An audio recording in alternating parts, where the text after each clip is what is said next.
આદિજાતિ વિકાસ વિભાગે 1992-93 આ બાંધકામની શરૂઆત કરી હતી. આ 4 માળના બિલ્ડિંગની આ કોલમની હાલત, આ કોલમમાં સારું છે ને છોકરા? બીજી કઈ ફરિયાદ હોય તો જણાવો. આદિજાતિ વિકાસ વિભાગે 1992-93 આ બાંધકામની શરૂઆત કરી હતી. આ 4 માળના બિલ્ડિંગની આ કોલમની હાલત, આ કોલમમાં ક્યાંય ભરાઈ નથી.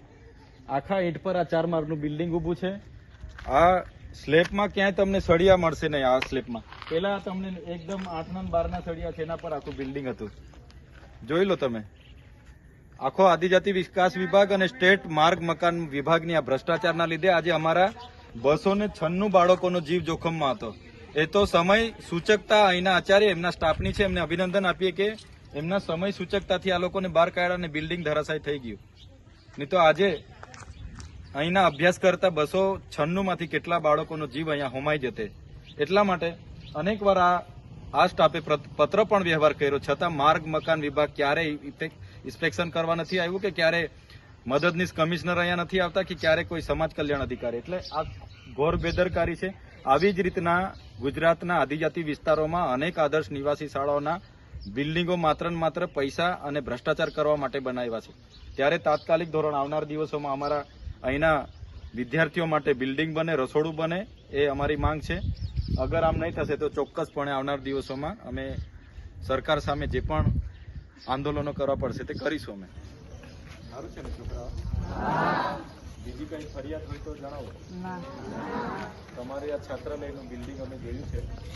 મદદનીશ કમિશનરને પણ વાત કરી છે, આરએનબીને પણ વાત કરી છે, અને આવનાર દિવસમાં ગાંધીનગર લેવલે જે નિયામક સેક્રેટરી છે એમને પણ, ગુલાટી સાહેબને પણ વાત કરી છે.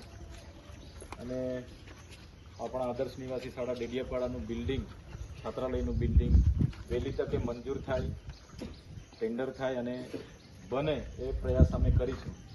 આજે જેવી વાત અમને મળી એટલે અમે તમારી વચ્ચે આવ્યા છે. અહીંના સ્ટાફ અને આચાર્યની સમય સૂચકતાથી કોઈ નુકસાન નથી થયું, એ સારી બાબત છે આપણા માટે. નહીં તો 296 વિદ્યાર્થીઓ અહીંયા અભ્યાસ કરે છે. કાલે ઉઠીને કોઈ કપડાં નાખવા જતું હતું, કોઈ કંઈ કરતું હતું, એટલે બધું એ તો ઉપર જવા આવવાનું તો ચાલુ જ હતું ને? ચાલુ જ હતું ને? ઉપર કપડાં છે, કોના છે? તો ઉપર કપડાં છે, લાઇટ છે, પંખા ચાલુ છે. તમે આવું જૂઠું બોલશો ને તો કાલે ઉઠીને તમે કઈ ફરિયાદ લઈ આવશો તો એનું નિરાકરણ નહીં આવશે.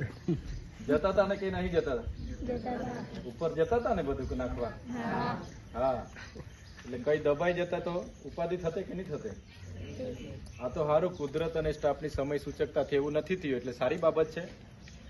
અમે તમારા વતી જ્યાં પણ રજૂઆતો કરવાની થશે અમે કરીશું, સ્ટાફ પણ કરશે. તમે કોઈ ચિંતા નહીં કરતા, કોઈ ખોટી અફવામાં નહીં આવતા, કોઈ ગભરાતા નહીં. તમે ભણવામાં ધ્યાન આપજો, બરાબર છે? અંદર ખોટી અફવા કે ખોટી અંદર કે આમ કરી નાખીએ તેમ, મારા વાલીને આમ કહી દેમ, કોઈ આમ કહી દેમ, અહીંયા આમ થઈ જતું, તો એવું અફવામાં નહીં પડતા. હા, ભણજો, ચિંતા નહીં કરતા. જે કંઈ રજૂઆતો કરવાની થશે, જે કંઈ સરકારમાં અમે કરીશું, બરાબર છે? તમારો ભણવાનો સમય છે, ભણો, સારી રીતે ભણજો. આજે જે પણ ઘટના થઈ છે ખૂબ જ ગંભીર બાબત છે, પણ એમાં તમે કે અમે કે સ્ટાફ જવાબદાર નથી. ઉપલા લેવલના અધિકારીઓ કે કોન્ટ્રાક્ટરો જેમણે પણ આ બધું જે તે ટાઈમે કર્યું છે એમના લીધે આ બધું આ થઈ રહ્યું છે. તો ચિંતા નહીં કરતા, ભણજો.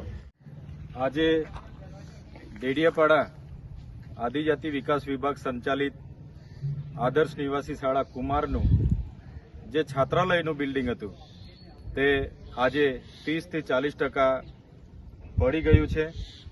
આ છાત્રાલયમાં 296 વિદ્યાર્થીઓ રહેતા હતા, અભ્યાસ કરતા હતા, પરંતુ અહીંના આચાર્ય અને એમના સ્ટાફની સૂચકતાને કારણે એ વિદ્યાર્થીઓને થોડા સમય પહેલા જ અહીંથી બાજુના એક મકાનમાં શિફ્ટ કરી દીધા. નહીં તો આજે ખૂબ મોટી જાનહાનિ થવાની હતી.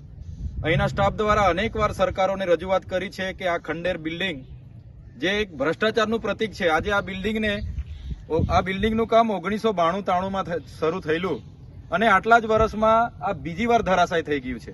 અનેકવાર પત્રો લખ્યા છે નવી છાત્રાલય બાબતે, પણ આદિજાતિનું કરોડોનું બજેટ હોવા છતાં પણ આજે પણ છાત્રાલય નથી બનતું. આ તો સારું કે સ્ટાફની સમય સૂચકતાના લીધે આજે આ બાળકો બચી ગયા છે. નહીં તો આ જ બિલ્ડિંગમાં કપડાં સુકવવાથી લઈને તમામ પ્રવૃત્તિ બાળકોની ચાલતી હતી. એટલા માટે અમે કહીએ છીએ કે આદિવાસીઓનું કરોડોનું બજેટ હોવા છતાં આદિવાસીના શિક્ષણ હોય, છાત્રાલય હોય કે એની વ્યવસ્થા સરકારે ધ્યાન નથી આપતું, જેનું આ પરિણામ છે. સ્ટાફના દ્વારા અનેકવાર પત્ર વ્યવહાર કરવામાં આવ્યો છે જર્જરિત બિલ્ડિંગને લઈને, છતાં કોઈ જાતના એના સમારકામ, એનું રિપેરિંગ કે નવા બિલ્ડિંગ માટે કોઈ જાતનું એ નથી. ત્યારે અમે આનો સખત વિરોધ કરીએ છીએ અને કુદરતની દયાથી કોઈ જાનહાનિ નથી થઈ, એ સારી બાબત છે.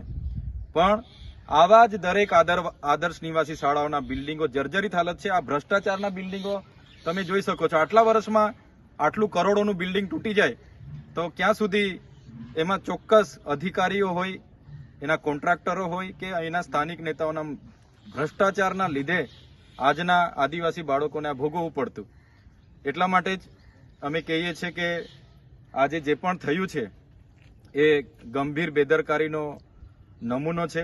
એમાં અહીંના સ્ટાફની સમય સૂચકતાના કારણે બાળકો બચી ગયા છે, પણ સરકારે એની તાત્કાલિક ધોરણે નવું બિલ્ડિંગ બનાવવા માટેની મંજૂરી આપવી જોઈએ અને નવું બિલ્ડિંગની મંજૂરી આપીને એનું નવું બિલ્ડિંગ બનાવવું જોઈએ અને આને તાત્કાલિક ધોરણ તોડી પાડવું જોઈએ એવી અમે માંગ કરીએ છીએ.